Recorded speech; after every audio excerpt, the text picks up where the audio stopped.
Welcome back to Albums Born Today, where we delve into the history behind albums celebrating their release. It's May 12th, 2024. Let's explore what the past has in store for us today. Are You Experienced is the debut studio album by the Jimi Hendrix Experience, released in 1967.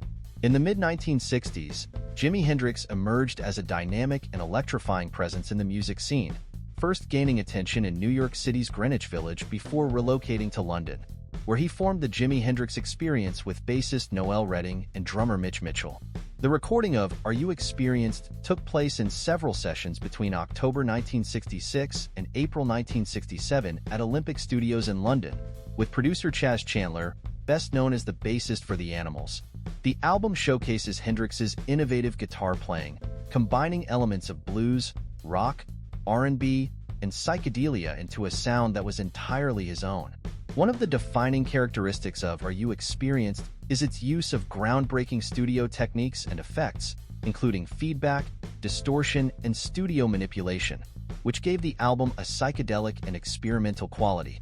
Songs like Purple Haze, Hey Joe, and Foxy Lady feature Hendrix's virtuosic guitar work and inventive songwriting, while tracks like Third Stone from the Sun and Are You Experienced showcase his talent for sonic experimentation.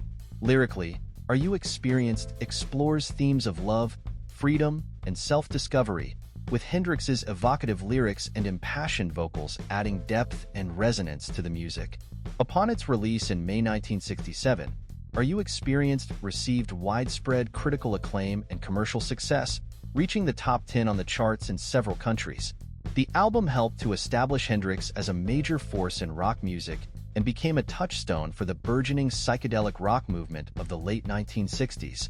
Are You Experienced remains one of the most influential and enduring albums in the history of rock music, celebrated for its groundbreaking sound, innovative production, and timeless songs. It continues to inspire generations of musicians and fans alike, cementing Jimi Hendrix's legacy as one of the greatest guitarists and artists of all time. Weather Report is the debut studio album by the American jazz fusion band Weather Report, released in 1971.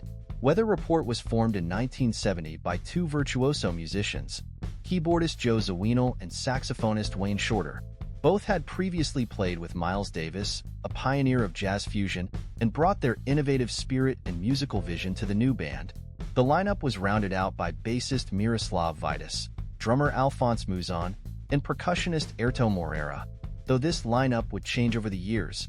The recording of Weather Report took place in February 1971 at Columbia Studios in New York City. The album features a blend of jazz, funk, and rock elements, with a focus on improvisation and collective exploration. Zawinul's use of synthesizers and electric pianos, along with Shorter's inventive saxophone playing, helped to create a sound that was both futuristic and organic. The album's tracks, composed by Zawinul and Shorter, showcased the band's versatility and creativity, from the funky grooves of Umbrellas to the atmospheric textures of Milky Way. Each song on the album offers a unique sonic journey, with the musicians weaving in and out of complex rhythms and melodic motifs. Upon its release, Weather Report received positive reviews from critics, who praised its adventurous spirit and innovative approach to jazz. While the album did not achieve significant commercial success at the time, it laid the groundwork for Weather Report's future success and influence in the world of jazz fusion. Over the years, Weather Report would go on to release numerous acclaimed albums and become one of the most influential bands in the jazz fusion genre. Weather Report remains a landmark debut, showcasing the band's visionary approach to music and paving the way for their legendary career. Exile on Main Street is the 10th studio album by the English rock band The Rolling Stones, released in 1972. After experiencing major success with their previous albums, including Sticky Fingers and Let It Bleed, the Rolling Stones found themselves in a unique position in the early 1970s. Faced with mounting legal and financial troubles, including a complex tax situation in the UK and a drug bust in France, the band members decided to relocate to the south of France to escape scrutiny and seek refuge from their problems. During their time in France, the Rolling Stones set up a makeshift recording studio in the basement of Villa Nelcote, a mansion rented by guitarist Keith Richards. The conditions were far from ideal, with the basement plagued by poor acoustics, leaking pipes, and frequent power outages. However, the band members embraced the chaos and used it as an opportunity to experiment and explore new musical ideas. The recording sessions for Exile on Main Street were characterized by a loose and spontaneous approach, with the band members jamming and improvising for hours on end, influenced by their surroundings and the eclectic mix of musicians and hangers-on who frequented Villa Nelcote. The Rolling Stones created a sprawling double album that defied easy categorization. Exile on Main Street features a diverse range of musical styles, including rock, blues, country, gospel, and soul, blending them together into a raw and gritty tapestry of sound. The album's songs are infused with a sense of urgency and authenticity, reflecting the band members' experiences and emotions during this turbulent period of their lives. Upon its release, Exile on Main Street received mixed reviews from critics, with some praising its ambition and sprawling scope, while others found it unfocused and indulgent. Commercially, the album was a success, reaching the top of the charts in several countries and producing hit singles like Tumbling Dice and Happy.